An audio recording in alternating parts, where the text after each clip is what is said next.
Welcome to Breakfast Extra. Our first big story tonight. The political landscape in Kogi Central has taken a dramatic turn as the Independent National Electoral Commission INEC has reversed its earlier stance and accepted a petition seeking the recall of Senator Natasha Akpoti-Uduaghan.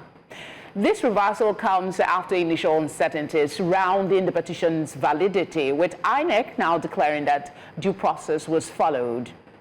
The recall effort, spearheaded by members of the Kogi Central People's Alliance, has sparked intense debate with allegations of political maneuvering, legal technicalities, and democratic principles all in play. Now, the recall process, a rarely successful tool in Nigerian politics, has now been set in motion, with INEC confirming that the petition meets constitutional requirements. However, questions remain about the motivation behind this move, especially given the senator's high-profile stance on governance and recent political tensions in Kogi State. While supporters of the recall argue that it is a legitimate democratic process driven by dissatisfaction with her representation, her allies see it as a politically motivated attempt to undermine a vocal female senator. So as the drama unfolds, all eyes will be on the next steps in this unprecedented political showdown. So today, to analyze this on Breakfast Extra, we're going to be analyzing the implications of the developments, and also we're joined by Mr. Hamza Yakubu, his digital and political communication strategist, and also Mr. Rotimi Oyekanmi, Chief Press Secretary to INEC, the INEC Chairman. We will also be joined by our in-house correspondent here, Marshall-Anthoni Ononye, and also we're looking forward to have Baba Abdulrazak, General Coordinator, Kogi Central People's Alliance. Gentlemen, you're welcome. Thank you very much for joining us this morning. All right, I'll start with you, Rotimi. Just talk to us quickly about the recall process, how it works, and if there's ever been a successful attempt to recall a sitting senator or representative. Thank you very much.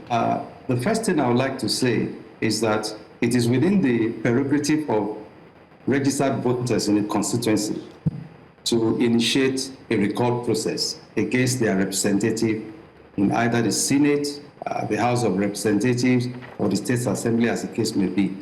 The law describes it as loss of confidence if they no longer have confidence in that representative. But it's not a walk in the park. It's a process. And the Constitution has given INEC the mandate to undertake that process. Now, in undertaking the process, the Commission has put together a body of regulations and guidelines on how this can be done. And the regulations also have step-by-step process which must be done one after the other.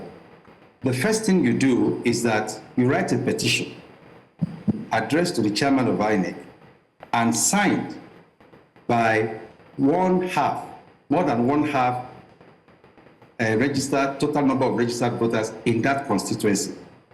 And of course, you also have to arrange the names and voter identification numbers of the registered voters according to the polling units in that petition.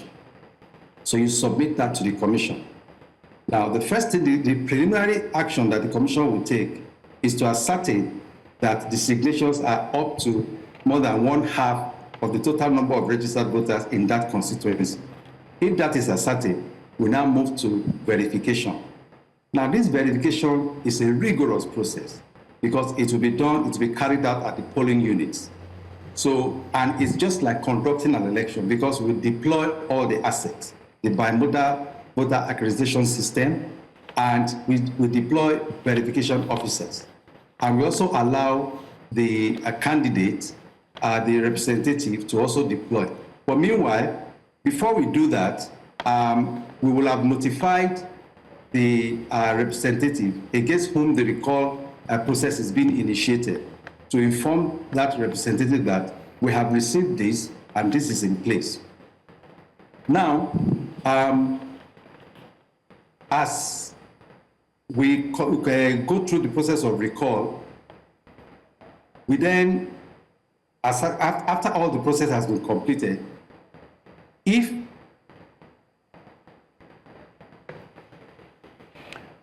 Okay, I think we are having a bit of a network hiccup, but he was just outlining for us the steps it takes to recall a sitting senator. I think that's about 3 or 4 steps, actually. I'm hoping that we can get him back and maybe he can finish up on that. Well, I would like to come to Mr. Hamza. Okay, I hear Mr. Rotimi is back. Mr. Rotimi, you were saying, but we lost you there for a second. Please continue. Okay, so I was explaining that after ascertaining the number of signatures, we then go for verification. At the verification, we will require all those who sign the petition to come out with their permanent voter's card to, present themselves before our verification officers. We then compare, their signatures with their details in our beavers and all of that, and then they countersign. And if they are verified, the normal accreditation, fingerprint, facial, if they satisfy that, then we take them as verified. But if they don't pass the accreditation process, they are not verified. So at the end of the process, we do the collation, just like normal election. At the polling unit, we declare the verification result. Then we go to the ward level, we declare it. Then we go to the local government level, we declare it, and then the constituency level.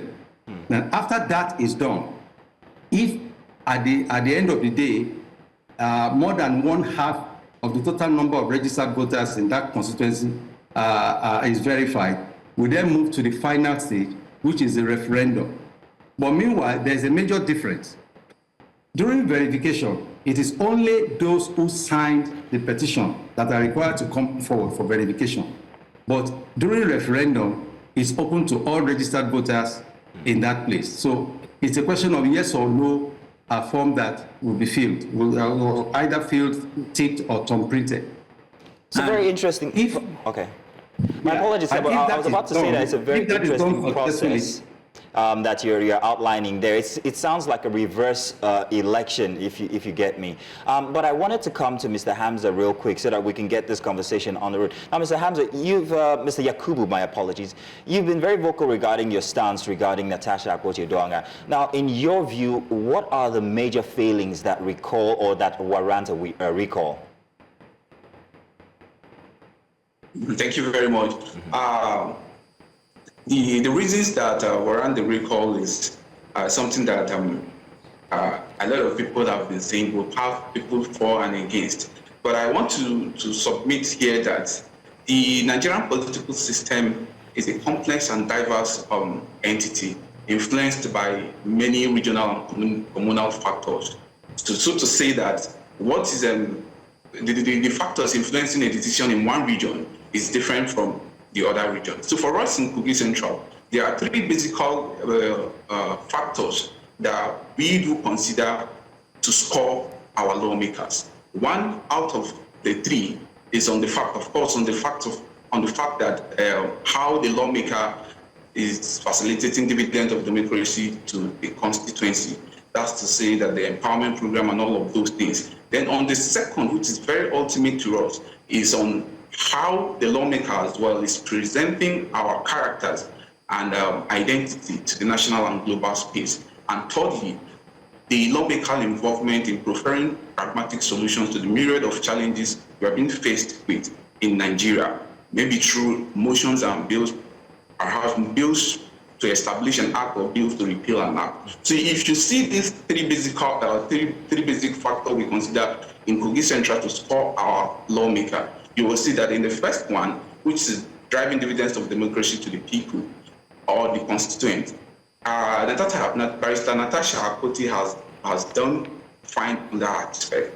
But then, however, we have our reservations to it because what she is doing or what she has been seen to have done is not something new. We've had several lawmakers that have did something very similar to our people in the time past. So, but what I'm trying Mr. to Yakubu, say, Mr. Yakubu, I'm still trying to put my finger on exactly what you are referring to that she has done wrong. Is it that she's not representing the people of Kogi Central? Is it that the matter which she is alleging is not important?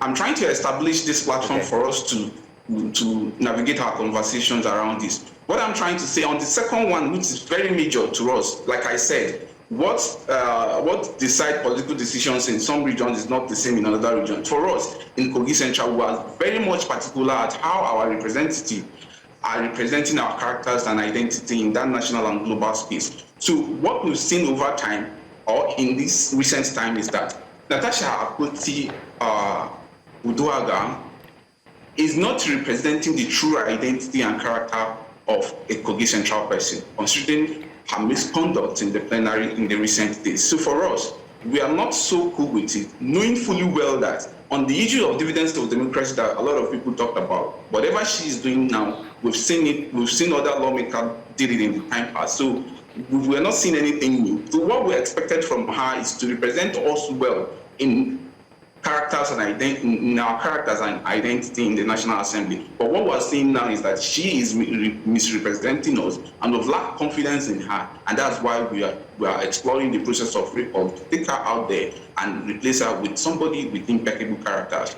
All right, Mr. Yakubu, we'll come back to you. I want to go back to Mr. Oyekanmi, the Chief Press Secretary to the INEC Chairman. The earlier question I asked you about the process, and of course you could establish for us if there has been a successful execution of a recall of any sitting senator or reps. I do have some questions for Mr. Yakubu, but of course we're time constrained at the moment. Let's go back to you, Mr. Oyekanmi. Well, not anyone in recent memory. Incidentally, I think the last recall process we tried to undertake was in the same Kogi state, but it was not successful. All right, we have in the studio with us, we'll continue with our guest online, our special investigative correspondent, Marshall-Anthoni Ononye. He's been covering this whole scenario of recall, misconduct, and all of that. Marshall, thank you for joining us this morning. Pleasure. Good to be here. Yeah, I spoke to you during the week while you were in Kogi, and we saw so much fervor, people, women especially, who came out and say, okay, we want to recall our senator. And you spoke with one of them. While you're there, I need you to give us an in-person view of experience of what exactly you found out or what you experienced while you were bringing us that report. Okay, so I didn't speak with one of them. I spoke with a lot of them. A lot of them, actually, yeah. Many of them. And you said there are women who came out to say they want to recall their senator. I also spoke with those who said they didn't want to recall their senator. And all of these persons were constituents of Natasha's federal constituency, that is Kogi Central. And of course, they had their rallies, they had their protests, they had their press conferences, which we tried to be present in all of those. But what I was able to gather was my own personal observation was that it appeared that these persons who wanted to recall her had this already nursing, they were nursing this before the Natasha the sexual allegation saga, yes, with the Senate rules and all. So it appeared, I mean, all their actions came to me like very quickly, very fast, very promptly. And when you ask about when you try to find the objective behind their actions and their recall, they are wanting to recall her, you'd hear things like, we cannot afford to have a 6 months suspension or 6 months absence in the Senate, so we're asking her to come back and let's find someone to replace her. You wouldn't hear anything about what she has petitioned, you know, sexual harassment.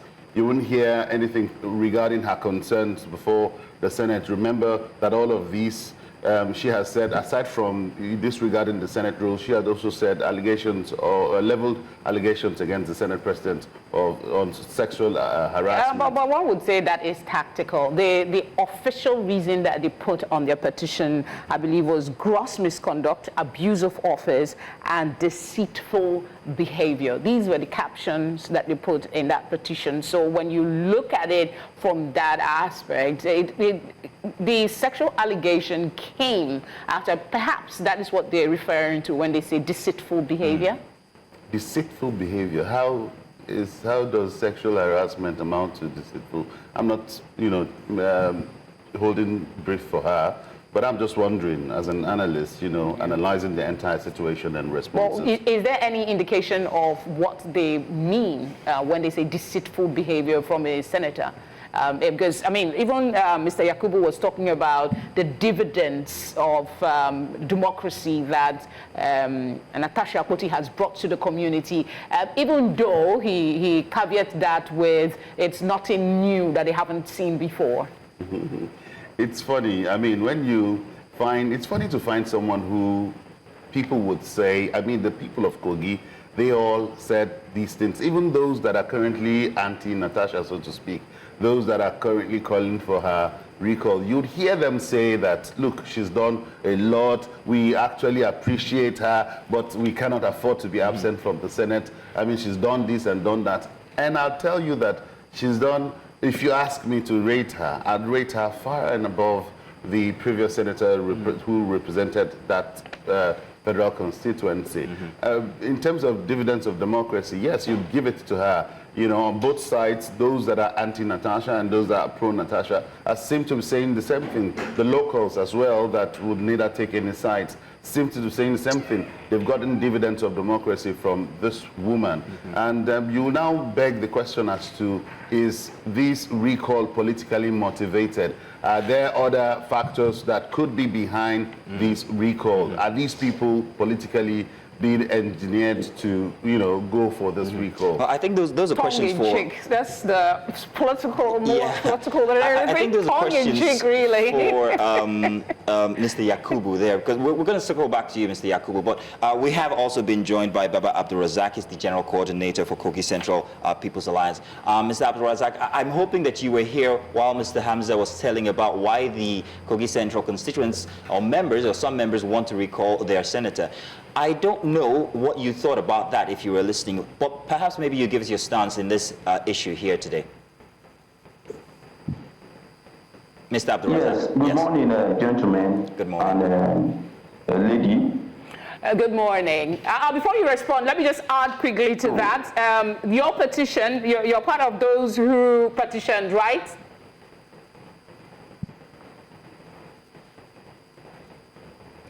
Abdulrazak? Petition. Hello? Yes. Yes. Hello? Yes, we are here. We can hear you, Mr. Abdulrazak. Can you hear me, please? Can you hear us?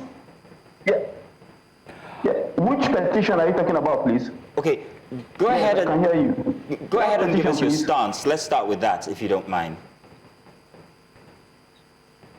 God. Okay, we'll come back to him in a bit. Okay, let's try once again. Mr. Abdulrazak, I was asking what your stance on the issue regarding the recall of Senator Natasha Akpoti-Uduaghan by her constituents is. Let's start with that. If you can hear me, I partly listened to what the young man did, but called Yakubu. You can see how he was struggling to drive home his simple points. You see, when a group of people who have sold out, who have chosen to sell their conscience for a plate of amala, goes about negotiating for what is not lost in the first place, that's what you see. You see how he was struggling with himself. I'm afraid, I wonder what he's going to tell his children if he's called upon to come and explain. So there is what is playing out in Kogi State, in Kogi Central Senatorial District, is an extension of the conspiracy, the gang up by certain forces in the Senate to humiliate the people of Kogi Central Senatorial District. Whatever the shenanigans recalled, you see in some portion of the media, is just the handiwork of a few elements who feel all is fair in politics. These same elements have been defeated before. They ripped Senator Natasha out. She went to court and reclaimed our mandate. And let me say that at this point, this whole nonsense, this whole fraud has gone beyond Senator Natasha. It is a fraud against humanity, a fraud against the people of Kogi Central Senatorial District, a fraud against humanity. In Senate climes where things work, these elements, these dissidents, I wouldn't want to call them charlatans, even though they behave like that, who took themselves out to mislead the public, particularly those that went with that fictitious petition, should be having their rightful place in the cell. They should not be walking freely on the street. That also points to you that Nigeria is just, you know, with due respect to our nation, I think Nigeria is not just walking. Because these elements should not be in the space freely. They themselves and their sponsors should be called to question. So sincerely, I want to thank Mr. Marshall team. He was on ground. He saw what happened. He interacted with people. Look at the video I just showing. Is this the record? This I don't know. These are criminals by this action. These are criminal elements, and we expect the law enforcement agency, if not that certain powers in high places have conspired against the people of Kogi Central Senatorial District. Why haven't the law enforcement agencies come into this? This is rigging. Okay, Mr. Yakubu, that they disagree with you, and they disagree with your position. Mr. Yakubu. To conduct a free and fair exercise. Mr. Yakubu. Because it is in this nation. Okay, Abdulrazak, I beg your pardon. That somebody disagrees with your petition and your views does not automatically make them criminals. I think it is fair to say, okay, I do not agree with them. They should go to court. Mr. Yakubu, you can respond quickly, and then we'll go back to the INEC rep here. Thank you very much. You see, this is exactly what I'm saying. If you listen keenly to what Baba Abdulrazak was saying, the manner in which he's making his submission is still what we do not want in Kogi Central. We can't be talking something very logical here and something very sensitive, and the kind of words he chooses to use are words that are not formal. But that's by the way. It also, at the moment, is also showing us the kind of group they are and the kind of people they are, all in one. So for now, what I want to say is this. You see, in this case, there is a proponent and also there is an opponent in this matter. So now, as much as the proponent are advocating and arguing that the recall process must go, and they are justifying the reason, we are justifying the reason why this should happen. The opponent on the other side also will want to do something, will be working their way through to discredit and as well compete what the proponent is doing. So, and that's what we're saying. You see, all of these videos that we are seeing at the moment, when were they out?